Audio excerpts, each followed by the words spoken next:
But to start, just what happened in overtime with the kicking on 2nd and 15, the timeout? Like, what was going on the sideline there? Yeah, it was pretty bad, pretty much a complete debacle. But luckily, those guys bailed us out.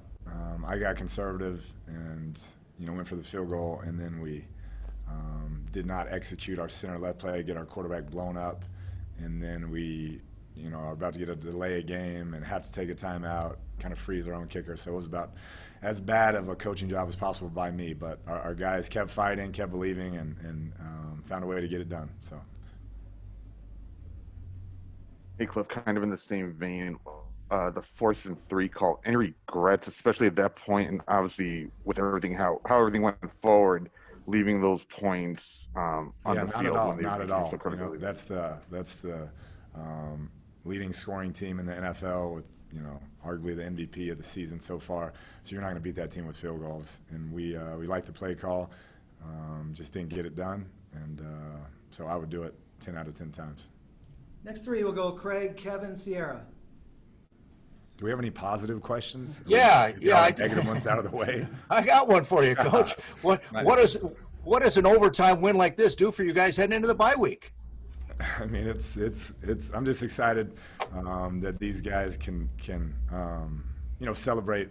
They worked really hard, had that 2-game losing streak, and they've really focused at practice and in the meetings and taking it upon themselves when they do have extra time to put in the work, and it's paid off over these last 3 weeks. So for them to heal up after a victory like that and build some confidence, it's just going to be exciting moving forward to see if we can build off of it.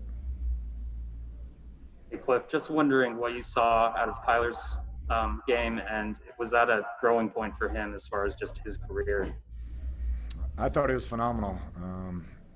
Super competitive. He had that look in his eyes the whole game. I mean, he told me, he said, don't ever be conservative again. I got you. And he went out there and won it at the end. So he's fun to coach. He's competitive. He wants to be great. And, anytime you're going toe-to-toe with a guy like Russell Wilson, I know that meant a lot to him. Hi, Cliff. 2 big wins on national television in less than a week. How big of a statement is this for the team? We have a veteran group that understands, how much season is out in front of us. They enjoy playing in these games, I could tell. I mean, the energy in the locker room has been great, on the sideline's been great. So, we want to try to play ourselves into more of them. But I thought they handled themselves well, letting it build throughout the day and then kind of loose at night. Next up, Greg, Catherine, Darren, please. Coach, congratulations. Greg Moore, Arizona Republic. What does this feel like to get this win over that team, right? Like, so because Pete and Russell have a little bit on you and Kyler in terms of experience. So what does this feel like to get this over them? Yeah, they have a lot on us, I would say. But it's a division win, and that's how we're viewing it. To come home and hold court here at home was big. That team was undefeated and playing really at a high level. And so to take us to 2-0 in our division at the bye week where we can rest and heal up was, it's a good point for us moving forward. Back-to-back weeks with interceptions for Buddha, but what could you see of that play from him, and did you think he was going to go all the way? Yeah, I did, until that huge stallion of a human came galloping out of nowhere. But phenomenal anticipation by him. DK Metcalf is an absolute freak athlete, and what an effort play by him. I mean, that's high school coaches to be showing that one for years. They just don't give up on a play. But I thought, Buddha once again was everywhere tonight. He's such a student of the game that he anticipates formations and plays, and that was no different. And what a great, huge play. We didn't score, but it kept them from scoring. Hey, Cliff, 2 things. One, what do you know about Canyon's injury? And then also, for a defense that I'm sure wished it could have played a little bit better, they stopped them every time in overtime. What does that mean to that unit to come up big when they had to? That was huge. When you play a team like that, who is the highest scoring team in the league, and their quarterback is that phenomenal, it's about takeaways because they're going to get their yards, and they made them at crucial points. And like you said, when the game was on the line, they showed up the biggest. So that'll definitely build some confidence moving forward.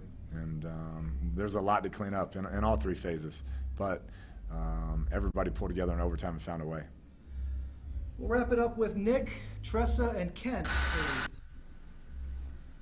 Cliff, what do you think about the resolve of the team to come back from trailing the whole game and then after the missed kick in overtime too?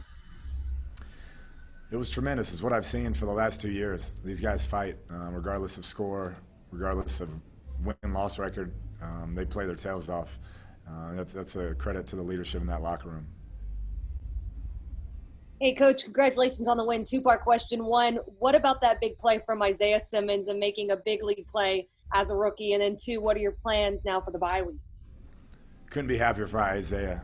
He's a guy, due to not having an off season or really a preseason, we've tried to put him in positions to be successful and work him in there. But you saw tonight the ability he has to make that play in that situation was huge, and will do wonders for him moving forward. And then the bye week, we'll take the next few days to treat it like a normal week, and then give him kind of the weekend off and let us heal up and rest and get away from it, and then come back and go to work trying to get ready for the Dolphins. Cliff, what changed defensively for you guys in the second half to hold that team to 7 points? Was it schematic? Was it, temperament? What? Yeah, I think a little bit of everything, but I thought VJ, listening to them at halftime, had a great plan, to great adjustments that they made, and our guys executed. Our guys, weren't pleased, obviously, with how we were playing, and thought we could slow them down, and they did. To hold that offense to 7 points is pretty incredible, like you said.